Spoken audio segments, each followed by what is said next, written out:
Hello and welcome back to the Comic Books Matter podcast. I'm your host, Jesse, and with me today is an absolute spectacular guest. They write for GameSpot, edit on sites like Into the Spine, Fanbite, Bloody Disgusting, Dicebreaker, VG247, Unwinnable, and they founded and are the editor-in-chief of Uppercut. They're 60% feral, and they're ready to fight in the street at any notice. Ken Levine, David Cage, Elon Musk, and anyone who read Atlas Shrugged in high school and thought, yeah, that's my personality now. It's Ty. Hi. I just realized incredible. I don't know how to pronounce your last name, so I froze at the very end. Oh, that's totally fine. That was great. I loved that. Thank you for that. It's like I got to get the jokes in there, but there's so much content that you create that it's just hard. Listen, you have to have a strong brand to survive in these streets. You have an extremely strong brand. I think the strongest brand next to maybe Jess. Yeah, I learned from the best being Jess. Well, Ty, thank you for being here on the show. Yeah, thank you for having me. Yeah, I'm excited because out of everybody at Uppercut, you're the only person who's never talked to me about comic books. So when I thought, is that true? Yeah, because even when I first talked to Monty before I even met all of you guys, even Monty was like, we were talking about comics. Like the first thing I did was send Monty comics. Huh. So yeah, I feel like everybody. I've never talked to you about comics because I had like a very big comics period in my life. We might have talked about it in passing in chat, but I just feel like we never had like a good one-on-one conversation about something in particular. Yeah, that makes sense. So I was like, I wonder what Ty is gonna pull out. Is it gonna be something extremely obscure? And you just went, no, Poison Ivy. I'm like, oh wait, that makes a lot of sense. I love her. So I've loved her my whole life. Before we dive straight into the Poison Ivy talk, because I feel like we're going to be doing a lot of dissecting the iterations, I feel like, throughout the years of her. How did you first get into comics at all? And then kind of lead into how'd you discover Poison Ivy, which I feel like has to be pretty early on, but I'm not sure entirely. I got into comics because my dad got me into them. I didn't like read a ton when I was a kid, but he used to tell me about them because he grew up reading comics. And then I would watch, like the superhero shows when we were kids, like the X-Men one. And like, I don't even remember I think there was an Avengers show too. I don't remember. But I only remember the X-Men show because it fucking slapped. And Batman the Animated Series also slapped. Batman Beyond also slapped. Was the Avengers show that really short one that had like all the B-tier Avengers? I think so. Like it was on like Fox Kids and it had like Hawkeye in a weird costume and Vision. Yeah, I think so. Oh, and Justice League was on. We had a lot of superhero media as children. Anyway, so that's mostly what I consumed, but I really liked it. And then when I went to college, I was able to purchase comic books by myself, so I went apeshit with that for a little while. What were some of the books you like jumped into at first when you were in college? I started with the New 52 Batwoman, which was really good until it wasn't. And then I also read New 52 Birds of Prey, which Poison Ivy is in, and I didn't love. I also read New 52 Suicide Squad. Was very into that shit. Court of Owls. My friend got me Hush from like an ex-boyfriend, and that was very funny. Hush is not good, but I like it. I mean, as we've all come to know, Jeff Loeb is kind of trash, but like Jeff Loeb has been carried by every artist he's ever worked with. Yeah, that's the only reason his books are classics, because the artists that he works with are classics. Yeah, like I think like I like Hush in the same way I like BioShock. Like it's not good. Like it's not like a quality piece of media, but I enjoy the bullshit that it's on. Yeah, for sure. And like that iteration of Poison Ivy is definitely in that man, they just didn't like letting her wear clothes. No, she's pretty much naked in that one. Yeah, like we were watching Glenn play through the Arkham games, and it's the same thing in that. And I feel like that's like 90% of the content I see her in. She's that, which is kind of terrible. Yeah, she's a weird one. It I have a thing for villainous women who are very busty. Mm-hmm. One, because I'm gay, but two, because like women in most media, especially during the time that we were growing up, the only ones who were given any agency were the villains. Mm-hmm. And that usually came with a big ol' heaping side helping of sexualization and male gaze and shit. And that just like resonated with me specifically, one, because like obviously like I wanted to have female characters who had agency, Mm-hmm. and they were the ones who did. And also two, like growing up as someone who ended up being a pretty busty person, like those were the people who I could see myself in. So even though like, and Maddie Myers wrote a really good piece about this in regards to Ivy Valentine from Soul Calibur, but like Mm-hmm. her experience is a little bit different from mine. But like, yeah, like those characters are the only women in video games who I was ever able to like mount my body to in any way. And so like I have a very special place in my heart for them, especially because Poison Ivy then takes it and has like this like really, it's kind of silly and like over the top, like misandrist bent a lot of the time, but also the core of her character is truly like woman who has been wronged by a bunch of men and then becomes an eco-terrorist to stop like billionaires from ruining the world. Yeah, and like I feel like Poison Ivy next to maybe like again Harley because they're like so close together too, but next to like one or two other female villains I can think of, she's the one of the few that's like she's not a villain, you just don't like what she's doing. Yeah, like she's a villain in the sense that like she's stealing shit from the Arkham Museum to sell or whatever to fund her like shit. But Or she kills bad people, but since killing people is illegal, that's illegal. yeah, like she's not like a nice person necessarily, but she's not like objectively wrong in most of the instances of things that she's doing. Yeah, and it wasn't until you said it really, I just thought about this growing up. It was always the villainesses that harnessed the sexual nature of their character design that were displayed to me as a kid, and all the love interests, all the heroes or just the protagonists were very mundane, skinny, petite women. And maybe that's why I also like bad guys, because I just don't like that type of women, just because like my brain's just not there. But that's how every villainess was portrayed growing up. Yeah, there's like a whole thing to like alongside queer coding, like there's a whole thing of like whose bodies get determined to be what and to like what value or like harm they have for society. And we see that a lot, particularly with the media that we grew up with, I feel like, because we had that weird mixture of the 90s into the early aughts. And like the leftovers of the 80s where they're just trying to sell you things constantly. Yeah, it was just, our childhoods were a fucking mess, dude. But yeah, so, and all that. And I do, like, I've always really enjoyed Batman for the villains. I've always just found them to be the most interesting, especially the different ways that they've been, like, redone over the years.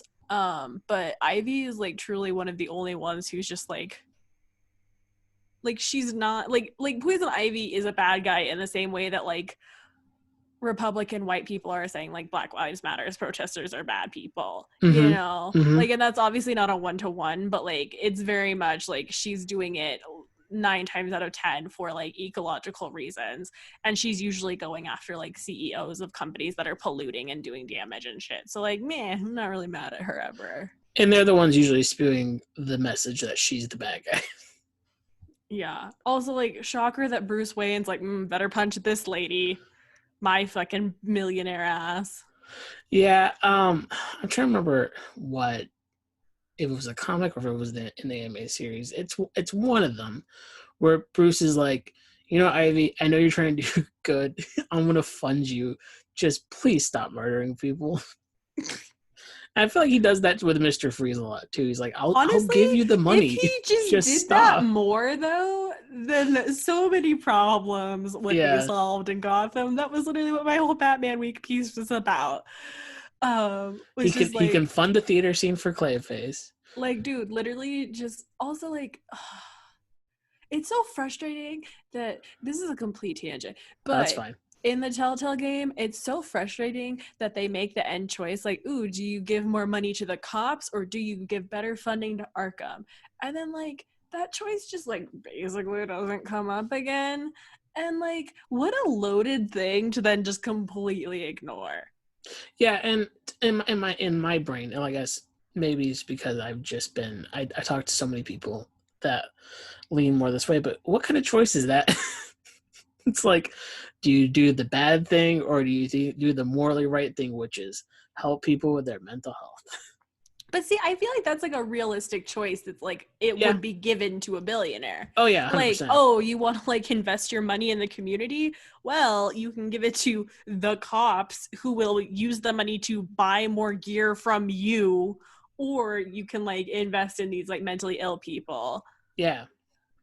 Yeah, and it's one of those things where I feel like they've tried their hand a few times at making Bruce Wayne the guy that's like, I'm going to spend all of my money to this city to make it work. But as soon as they dip their toes into that kind of idea, they get gun shy and they're like, oh, let's just make sure it blows up in his face so he never does this again. Yeah, that's fucking like they just recently started doing that again in the newest Batman run, and then all of a sudden Joker shows up and steals his fortune. Now he's out of money. It's like, let the man fix the city and then figure out what to do with crime. Yeah. Hey, Gotham. Hey, fucking DC Comics. It's 2020. Tell Bruce Wayne to distribute his wealth. Yeah. So when you found Poison Ivy, did you find it first through the animated series? I'm assuming that's kind of where you first met. Yeah, I'm pretty sure that it was the animated series. And then I think the next thing that I remember really, really being into with her was there was the first Birds of Prey TV show way back in the day. My dad and I used to rent it on Netflix when you used to get the DVDs in the mail.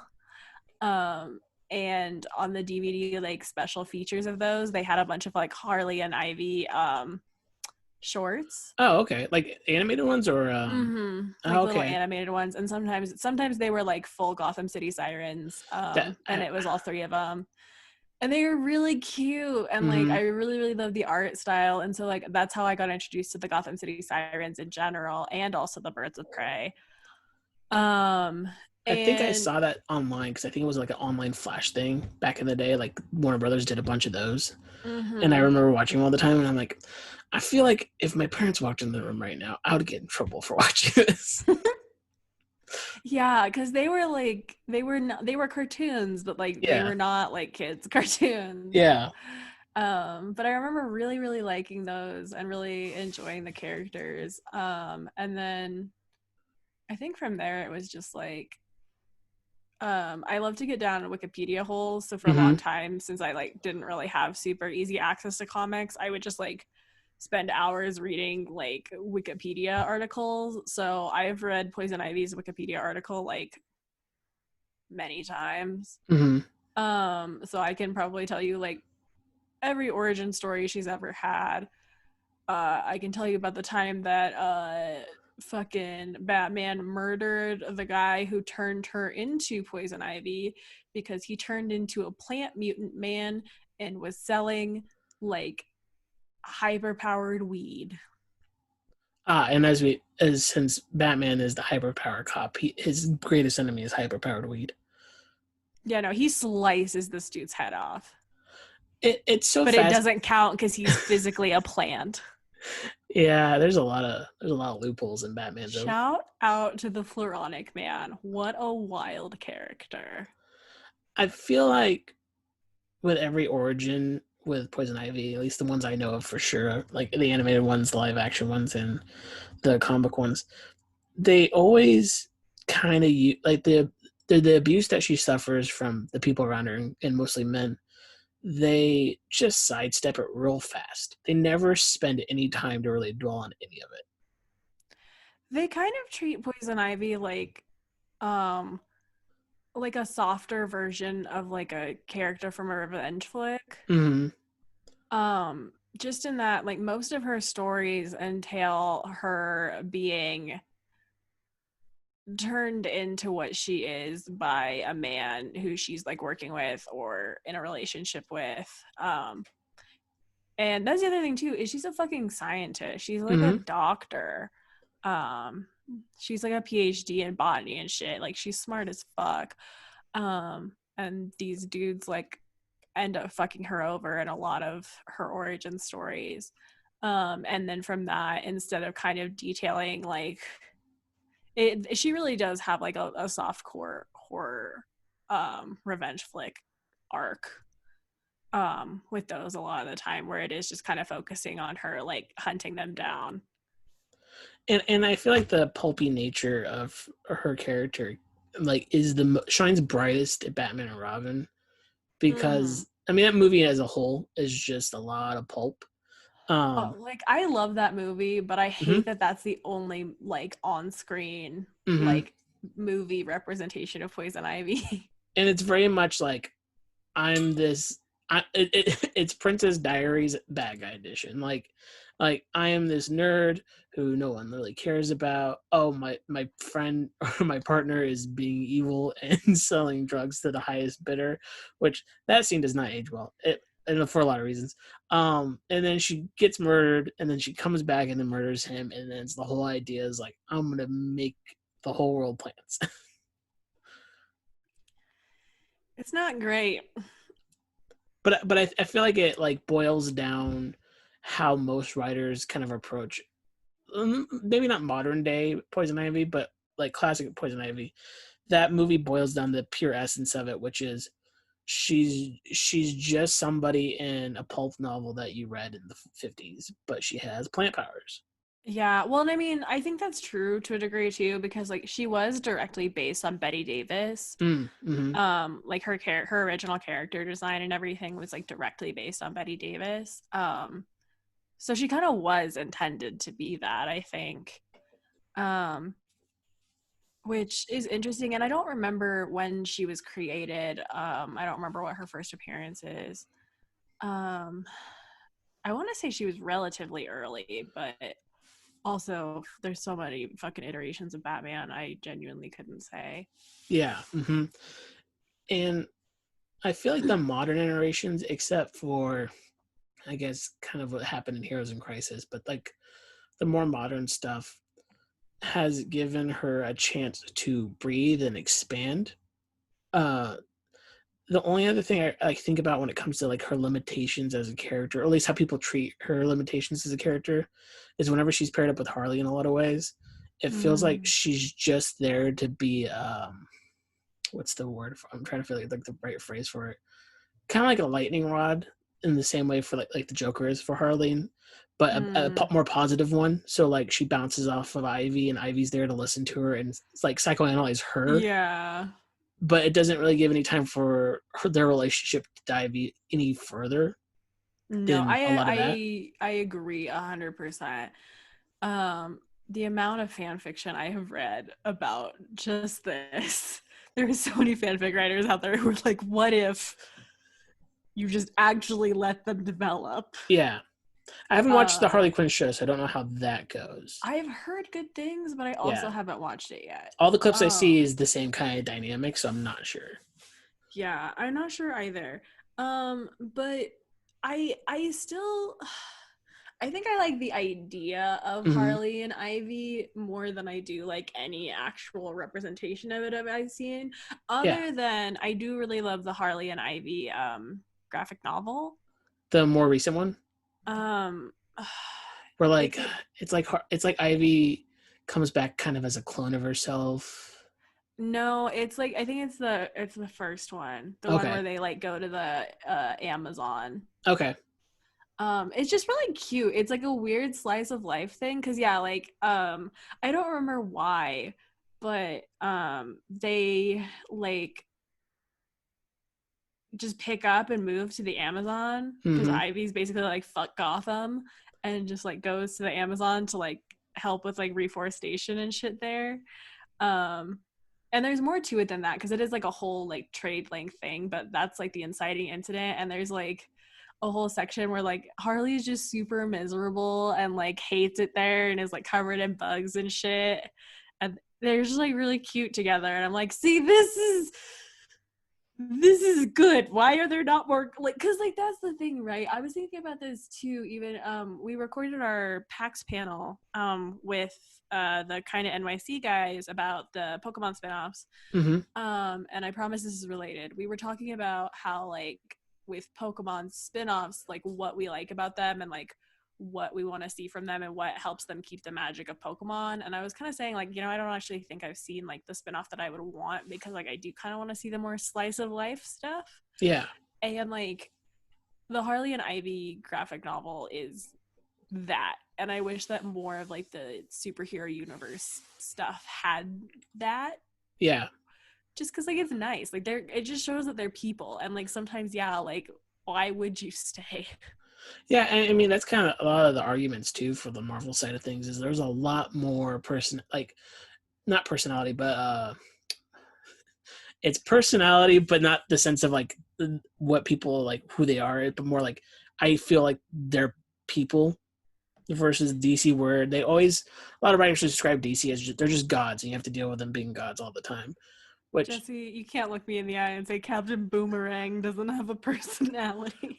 Oh, I'm not saying he doesn't have a personality. I'm just saying like it's one of those things where like you can connect easier as a person to the Marvel characters than a lot of the DC characters. And when they eventually get vulnerable in that way by any writer who picks them up, they have one or two reactions. They either get, oh man, this is great, or two, come on guys, why are you ruining our favorite characters? Which is like, please stop that. Your characters aren't ruined. They're always there. There's other versions. And I know with the newest Harley and Ivy comic, I haven't read it because I can't buy everything. I try to. I know it's basically Ivy passes away. She gets murdered technically by another person, but she had like a clone, like a plant clone, ready to go if something like that happened. And so it's like it's like Harley trying to find her Ivy within this Ivy. I don't know if that's the entire series, but that sounds wild. Yeah, I feel like that's how it was pitched to me, and I just didn't have the money at the time to read it because I was reading the series where she dies in. And like Ivy's had a huge, what's the word, traumatic arc recently because first she possesses the entire planet, and that traumatizes her. Yeah, because I was gonna say she becomes God low-key at one point. Yeah, she's basically God in the middle of the Batman series, which leads her to go to basically rehab for superheroes and villains who've been through trauma. Then she dies at that rehab center, and then the clone happens, and so it's like she's had a lot recently. Yeah, I got up to the part where I got to the part where Birds of Prey crosses over with Swamp Thing, and then Ivy and Swamp Thing become like super mega connected to the green or whatever. And then that was where I kind of fell off again. So yeah, my most recent brush with Poison Ivy is she became God. Yeah, it's one of those things where she's one of the most powerful characters in that universe, but at the same time, I feel like her personality keeps her from pulling that trigger because I don't think she wants to be in a lot of ways. I think she just wants to fix things. Yeah. Yeah, I mean, that's the thing about her, right? Like, I feel like her character consistently across pretty much every representation, like, the one unifying thing about her character is that, like, she only wants to do, like, what she sets out to do. Like, she's not looking to be, like, a megalomaniac or whatever. Like, she's truly just, like, she has, like, whatever goal, whether it's, like, you know, something that actually makes sense for her or not. Like, she has a goal and like she'll do what it takes to accomplish that, but like she's not looking to like go beyond that. And like she doesn't lose her humanity, I don't think, very often, like most villains like her do also. Like a lot of villains that get like some kind of nature power, I feel like lose their humanity in some way, even if it's like controlling the weather or can shoot ice, or control fire. All of them just lose that part of them that realizes other people are human.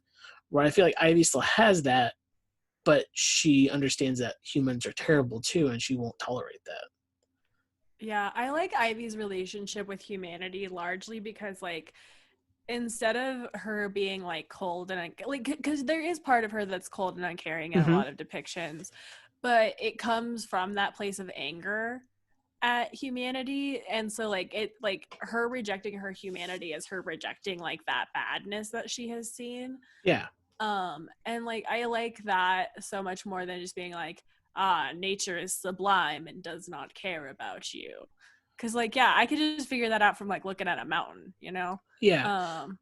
I don't need comic books to tell me that. And her anger and her disconnect, I think, is more relatable than a lot of the bigger villains in those universes. Yeah, like I think that like part of what makes the Batman villains specifically so iconic in a lot of ways is because despite being so cartoonish, a lot of them and their stories are still very much connected to what makes them human. Mm-hmm. Or like in the case of the Joker, like it's kind of like trying to figure out like where the fuck the human in him even is. Yeah. But like because most of the Gotham villains have like really sad stories that they're still very much like impacted by in their, you know, motives and shit. And some of them are justified. Mm-hmm. And like they just, those things are worn on their sleeves a lot of times. Um in a way that I think like only Batman really does so well, just because it's always vaguely noir. So you kind of always get the taste of the trauma. Yeah. Um, but yeah, they just like everybody, because even like the Batman Beyond villains, Mm-hmm. like pretty much everybody in there like got fucked over at one point or another. Yeah, and the thing about Batman Beyond, and I agree with like most of the Batman villains too. It's like they're they're literally the people we ignore when we have wealth. And that I feel there's probably someone who's written an essay on this, but like that's literally like the dichotomy between Bruce and most of his rogues galleries. Like they're literally the people that the rich ignore completely, and now they're pushing their face into his, and they're butting heads. Well, yeah, I mean, literally, like Victor Freeze, like his whole situation is literally because like our healthcare system is a nightmare. Mm-hmm. And like I think about like again, Poison Ivy's like because we don't care about nature because we want to use oil and we want to use uh, greenhouse gases and stuff like that. We just want to use it because it's easier and it makes us more money. Yeah, Or and like fucking Clayface was just yeah, like a victim of like wanting to keep up with the like movie industry. or I think about I can't remember his name in Oh, fucking Harvey Dent. oh yeah, he's a victim of a failed justice system in a way. And and I think about the character from Batman Beyond, the kid that can control robots. It's like he's just bullied by everyone.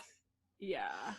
Um, and it's just like you could, other than like the like Joker really, but even Joker you can make a case that it's mental health. Like mental health isn't taken care of, but Joker's much more than that. I feel like, you can make the case for a lot of the other Batman villains that it's just the things in our world that we tend to ignore because we can. Yeah. Which Absolutely. is it's a little depressing when you start breaking it down like that. But I think that's important to examine what goes into the writing that we consume, or the media that we consume in general. Like what thoughts have gone into the creation of this. Yeah. And that's why my favorite Poison Ivy is the one from No Man's Land, Mm-hmm. which is a whole arc where there's like a huge earthquake that like completely destroys Gotham, and it basically gets like low-key kind of apocalyptic. Mm-hmm. And like the villains kind of like divvy up the city into like territories, and then it's them just kind of dealing with that. And Poison Ivy takes over Robinson Park, and instead of like fucking around with any of the villain bullshit, she just like holds the park down and shelters these kids who came from like an orphanage. Mm-hmm. And just like takes care of them through it until, I'm pretty sure it's been a while, but I'm pretty sure Batman just like shows up and is like, hey, I'm gonna take these kids down. She's like, all right. Yeah, because you told me you want to talk about specifically the No Man's Land, and I found a video right before we started that was like 11 minutes that recapped that small segment. And I'm like, oh, that's perfect. I'll just watch this real fast. And it's weird because again, it drives back into like Ivy being used by men no matter what, because there's a whole subplot of Clayface coming in and basically taking roost and abusing her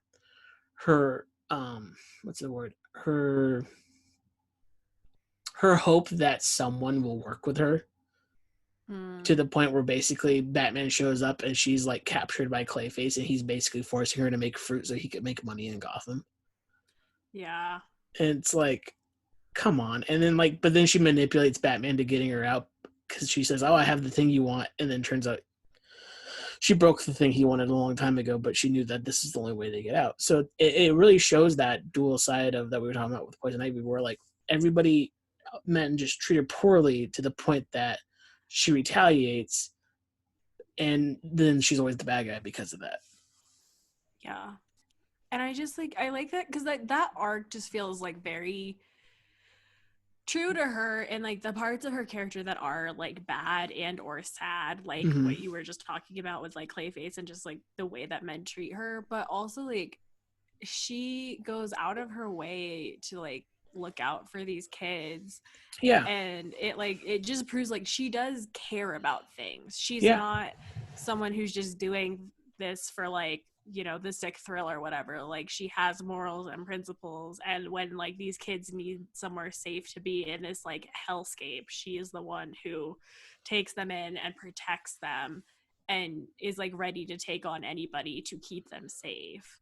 Yeah, and like currently in the I guess Elseworlds comic of Deceased, like the only haven in the planet is her garden, and she lets whoever wants in as long as they play by the rules. Like she's not holding. It doesn't matter if you're good or bad. You're one of the few people alive. You can come into the garden and just protect the garden. Mm-hmm. And I think like those two showcase like she hasn't given up on humanity. She's just given up on hoping humanity makes the right decision. Yeah. And I think too, even her arc with Swamp Thing, like, because Swamp Thing and the Green definitely gets into the whole like uncaring subliminality of nature. Mm-hmm. But at the same time, like, I do think there's something to like the Green looking at someone like Swamp Thing and then looking at someone like Poison Ivy and being like, yes, both of them are worthy of this power. Yeah, I totally agree, because like especially during the 52, Swamp Thing very becomes just an entity of the Green and doesn't really have much. I can't remember any of the big words I want to use, but basically doesn't have any control of how he feels about humanity. So to add Poison Ivy in there, who really does have both, should be a good counterbalance to him. Yeah, and I think it just shows that like I feel like a lot of people think of her as being like erratic or impulsive, and she's not. Like usually she has a plan. Like just because it involves her wearing like a leaf leotard and having a giant man-eating plant, like Batman is just campy as shit, but like she always has like more of a plan than most of the other villains do. And it's usually like some Batman's the smartest bullshit that like actually saves the day. Yeah. So yeah, I just love her. And I feel like any writer who boils down Poison Ivy to just being the vixen who can control anybody with a kiss just misses the point completely. Like they're not even like half on the mark. They're just off the mark 100%. Yeah, I mean, like I think that's what she used to be for sure. I think Yeah, that's probably what she was definitely her like, origins. Yeah, like I think that's what she was probably created to be, but like she's definitely evolved beyond that. If Mr. Freeze can have a Heart of Ice to erase his terrible origin in the Batman Adam West series, Poison Ivy should get the same. Yeah, and honestly. and like even the animated series, who give Mr. Freeze like the best origin you can give a villain, introduced to Ivy as, Harvey Dent's about to destroy this area that I care about. I'm gonna poison him. I loved it. It's That great, but poison lipstick shit, I was like, yes, bitch, get him. it's really great, but I feel like it also just didn't give her, and not until later seasons of that show, it didn't give her any real grasp on like more than just the baseline of her character. I feel like her intro, and I don't know if this is a real thing or just like something I'm projecting, but it kind of felt like her introduction to the animated series, like she was not meant to be a character who was going to come back. Mm-hmm. Yeah, no, it felt like a one-off, definitely at that beginning. Yeah, and so then I feel like it feels even more incongruous when you see her later. And they definitely give her more humanity later on in that show. Yeah, she's like definitely like a lot, because like the scene of her and Harley like on their girls' night episode of that show is like iconic, right? Like everybody knows that scene. Even if you've never seen the show, you've probably seen like gifs and shit of it. And like that episode is great, but like when you look at Ivy and that versus Ivy how she's introduced, it's definitely like a pretty vast difference, and I feel like it's more obvious when you look at Ivy in the later seasons and you're like, oh wow, like this is different. And I feel like whoever wrote Ivy for the Batman, which is like the animated series that came out much later, like kind of got where they were going with later on in the original animated series, where like it's Barbara's friend who gets into trouble, but her whole goal is still protect this environmental landmark. And she's not trying to just get revenge on people. She's just trying to do what's right in that show. Mm-hmm. They also make her a college student, so maybe they were just thinking about college protests, but I haven't seen the Batman. I should watch that. At least, I mean, I think it's fun. The Rastafarian Joker is a little off, but I think the rest of the show is fun. I remember that. I know I saw like bits and pieces of it, but it was kind of when I had like, I had just started getting a little bit too old for it when it was on TV, and then I just like kind of missed it. There's a lot of Joker feet in that show, and I don't know what that did to childhoods. I really don't know what those kids have grown up to be. Oh, I hate that. Moving on though from the Poison Ivy talk, which we will get back to Poison Ivy though in one of the later questions, but I have some Q&A questions for you. Alrighty, let's do it. Glenn, who is amazing, came to me with the best question, I feel like, for you. Okay. If you can hand one comic book IP over to a developer, which developer would it be? Which IP would it be? And what type of game would you force them to make? Would you force them to make? It's just like me holding a gun. It's like, you got to make this one. You have to do what I say. Oh, this is a tricky question. Okay, so what was it again? It's what comic would I take? Who would I give it to? And what kind of game would it be? Yeah. Okay, well, my cop-out answer is I would want Rocksteady to make a full-length Catwoman game in the style of the Arkham City sections. Which they should have done already. So, okay, so my real answer is I would like to see Rocksteady do a God, why can't I remember the name of it now? The fucking Catwoman shit where she's in France. Oh, the Brubaker stuff. What is that called? When in Rome? Yeah. When in Rome. So see, that's the thing. It would be fascinating. I know they're in a lot of hot water, but like Ubisoft going back to their roots and doing like a spy game, and it would just be a heist game with Catwoman. I actually think, you know what? No, actually that, but with IO. Mm-hmm. I So would be really great. Hitman Yeah. style. Make Catwoman Hitman. Who's I can't remember anything now. Like, as soon as I want to remember something, it's gone.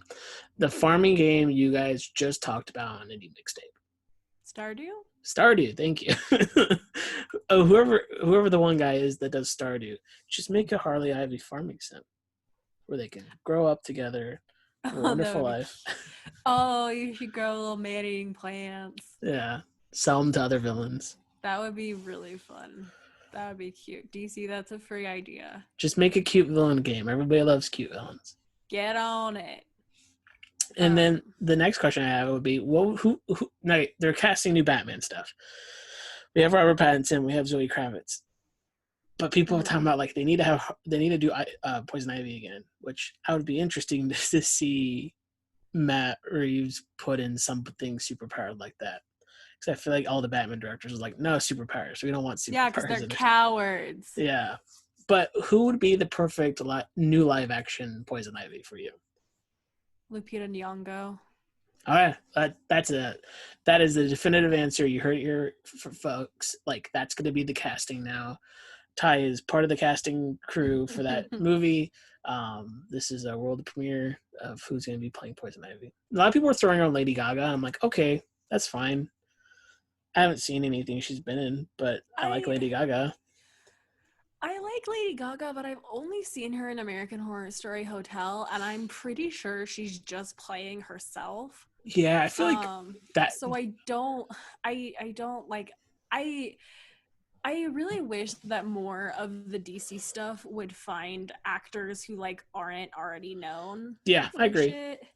Because I feel like that helped a lot of the Marvel people kind of stand out. Yeah, and even like the Nolan Batmans, by the end, everybody was like huge, but everybody was like either play actors or very heavy British actors, or just in stuff no one watched. Yeah, and so like to me, my ideal answer is I don't know who I want to play. I would want to see someone brand new. Mm-hmm. But if we have to go with established actors, then yeah, I would really, really like to see Lupita Nyong'o do it, because like she just has such a range, and I feel like she could really carry off the like smart but confident and sexy. Mm-hmm. Yeah, I agree. And last question for you, Ty. You wear many hats in your life already. As people heard in the intro, you do a lot. So I'm gonna add one more thing to your plate. Okay. Would you ever yourself, if you ever had free time, want to create your own comic book universe? Oh, absolutely, yeah. And if you did, what kind of universe would you be striving to make, right? I would want to, something I've been thinking about for a while, and something that I feel like is getting more and more relevant, is I want to do a comic book universe that talks about like what vigilantism actually is, and like the context of like the fact that it's like fucked up that Batman is a vigilante who works with cops, like that doesn't make sense. Yeah. And like, yeah, and just like digging into the parts of superhero stories that don't make sense, and that like when you really look at them, there's like a lot of tension there. And then like working from there too, especially too because like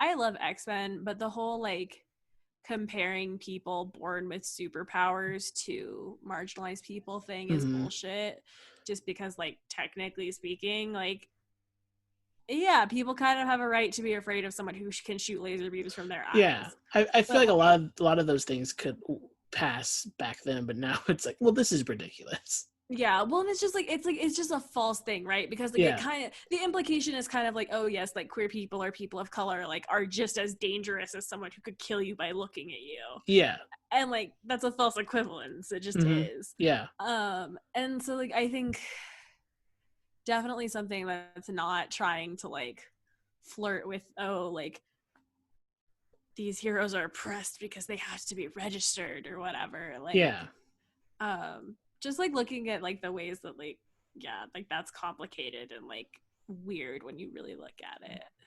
I think that would be, I know people have tried it, but I feel like you and whoever you would pick to help you make those books would really understand the gravity of how realistic the world really is. Because I see so many people's hot takes on the internet